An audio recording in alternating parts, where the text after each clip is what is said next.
안녕하세요. 여수무아치과병원 장정록입니다. 저는 7월 초에 개최되었던 2023년 전라남도 치과의사의 학술대회에서 구연 발표를 하였습니다. 오늘은 그 부분에 대해서 녹화해서 말씀드리도록 하겠습니다. 저는 헤어질 결심이라는 영화를 재밌게 봤는데요. 이 영화를 보고 제 머릿속에 한 가지 단어가 맴돌았습니다. 그것은 마침내라는 단어였습니다. 감독은 인터뷰에서 뭔가 운명적인 것이라고 마침내의 의미를 해석했습니다. 좁은 치조골의 임플란트 치료에서 제가 겪어온 변화가 뭔가 운명적으로 느껴져 마침내 연조직이라는 제목을 정했습니다. 임상에서 좁은 치조골은 내가 식립하려는 부위에 로딩을 견딜 수 있는 직경의 임플란트를 식립 시 수평적 골량이 부족한 것입니다. 치아는 부위에 따라 치간의 크기, 치근의 개수 등이 달라서 부위에 따라 여러 가지 임플란트 시스템을 선택하여 사용할 수 있습니다. 그러나 개원가에서 여러 시스템을 구비하는 것은 제약이 많습니다. 그래서 과거에는 좁은 치조골에서 내로우 다이아메트 임플란트, 즉 NDI가 하나의 옵션이 될 수 있다고 생각했습니다. 제가 심은 건 아니지만 36번 임플란트에 골 소실이 관찰됩니다. 물론 얕은 식립 깊이에 의한 이멀전시 프로파일 등의 영향도 있다고 생각합니다. 저작 시 치조골 상부의 영역이 집중되고 스크류의 풀림으로 인한 마이크로 무브먼트의 영향도 클 것입니다. 로딩 27개월 방사선에서 픽스처 파절 관찰되어 임상적 평가 후 재수술 계획하였습니다. 리치 스플릿을 시행하면서 더 큰 직경의 픽스처를 깊게 식립하였습니다. 11개월간 3번의 수술로 리페어하였습니다. 좌측의 리페어 후 몇 개월 만에 46번 픽스처가 파절되었습니다. 재치료를 시행하였습니다. GBR 및 티슈 레벨 임플란트를 사용하였고 임플란트 제거와 일자 수술을 동시에 시행하여 다행히 2번의 수술로 7개월 만에 리페어하였습니다. 그렇다면 NDI는 한계가 있어 더 사용이 불가능할 것인가 고민이 되는데요. 최근 너넥사 픽처 등 여러 변화를 시도하면서 다시 NDI의 가능성에 대한 언급이 많아지고 있습니다. 과거에 저는 여러 가지 시스템을 사용하였고 그것은 임플란트에 맞춰서 뼈를 만들기 위해 노력하는 리제너레이션이었기 때문에 심습적인 수술을 하였고 여러 재료 및 기구를 사용했습니다. 그러나 우연한 기회로 새로운 임플란트 시스템을 접하면서 마침내 그 이후 제 임플란트 시술에 많은 변화가 생겼습니다. 뼈에 맞는 임플란트를 사용하여 프리저베이션으로 좋은 위치의 임플란트 식립을 위해 노력하면서 여러 가지 컨셉으로 치료하고 있습니다. 오늘은 그중 피노타입 모디피케이션 테라피의 관점에서 말씀드리겠습니다. 2020년 치과 잡지를 통해 알게 되었습니다. 우리가 흔히 알고 있었던 징지발 바이오타입과 다르게 피노타입은 치은의 부피 및 협측 치조골 두께를 모두 내포하고 있는 개념으로 임플란트 주변의 연조직과 경조직의 두께를 중요하게 생각합니다. 상식적으로 충분한 경조직과 연조직이 있다면 임플란트의 장기적 예후에 도움이 될 것입니다. 좁은 치조골에서 임플란트를 심고 피노타입을 개선하려면 반드시 연조직 치료가 필요해서 치료 기간이 길어지고 환자의 불편감은 커집니다. 그래서 저는 임플란트 시스템의 선택을 통해 피노타입 개선하는 것을 고려하였습니다. 같은 직경의 임플란트지만 우측의 임플란트 바디가 작아서 주변에 더 두꺼운 경조직과 연조직을 가지고 있습니다.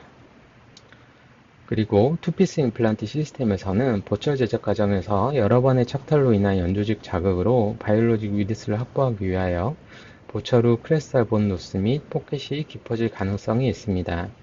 반면 일체형의 매직코어에서는 수술 후 점착된 연조직이 보철 과정에서 영향을 받지 않기 때문에 보철 후 연조직이 더 차오르는 옹그로스를 관찰할 수 있습니다.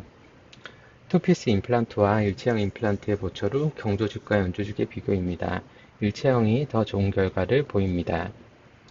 린데 선생님의 인터뷰 중 치주염이나 임플란트 주위염의 시작이 연조직이기 때문에 장기적인 관점에서 소프트 티슈가 이슈라고 하셨습니다.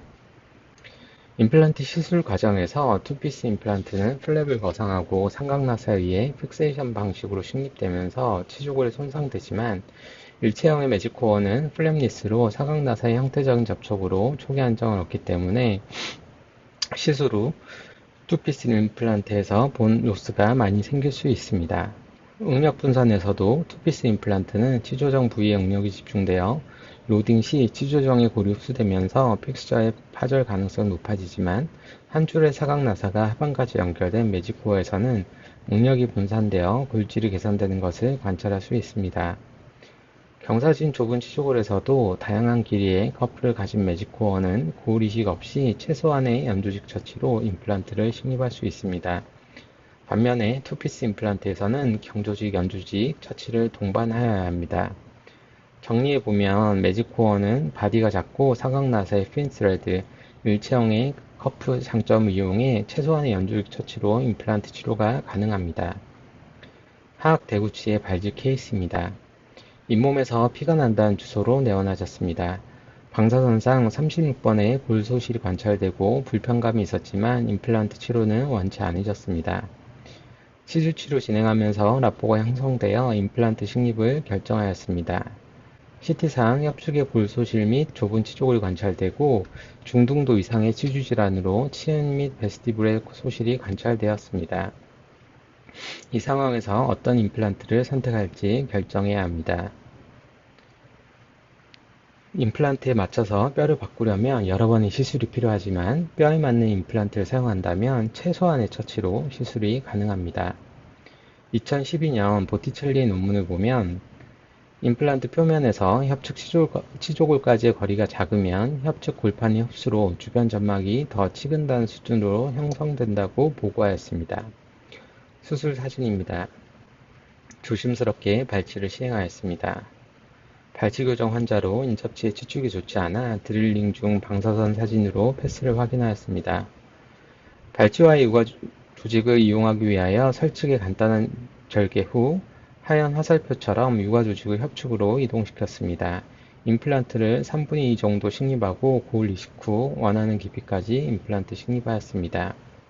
수술 전후 비교 사진으로 봉합 시 협축 판막의 눌림에 의한 연조직 소실을 줄이고자 콜라겐 시트로만 패킹하고 봉합 없이 코팩으로 운드 프로텍션 하였습니다. 수루 파노라마 사진입니다.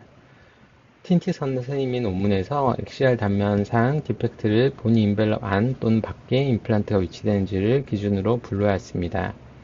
여기서 중요한 것은 예측 가능한 결과를 위해서 보니 인벨럽상의 녹색 가상 연결선의 임플란트 바디, 즉 내경까지 2mm 정도 공간이 있어야 한다는 것입니다.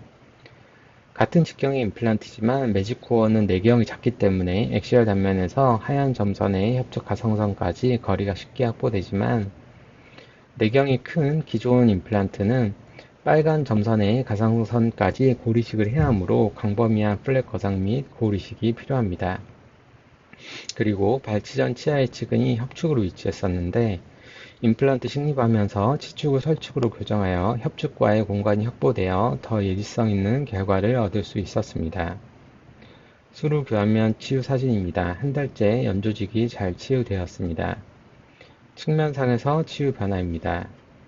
수루 5개월에서 협축 연조직이 개선된 것을 관찰할 수 있습니다.